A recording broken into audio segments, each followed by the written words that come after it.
Last year, a record number, 18 gray whales washed up on Washington beaches. This is the 13th so far in 2026. They're way ahead of last year's pace, something scientists call alarming.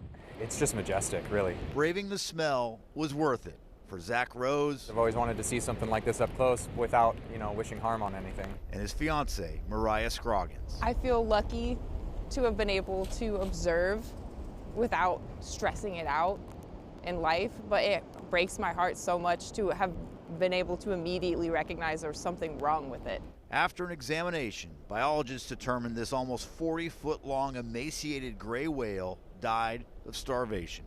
He's the fifth to wash up at ocean shores since March. This gray whale appeared about 5 miles south on Friday. It is heartbreaking. It's, I used to say in recent years, these deaths are worrisome, but they're not yet alarming. Well, now they are alarming. They've clearly got our attention. John Clallam-Bokidis from the Cascadia Research Collective expects to break last year's record for deceased whales found on the coast and in Puget Sound.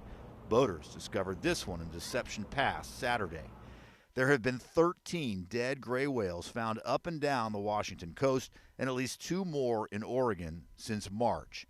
Biologists say climate change has limited the whales' food in Alaska and the Arctic Circle. This reflects that they did not get enough to feed last year, because these whales typically fast when they migrate down to their breeding grounds in Mexico that they're on their way back from. And so this is the period that kind of is most stressful, if you will. If they didn't get enough of a reserve, that's when they're not making it.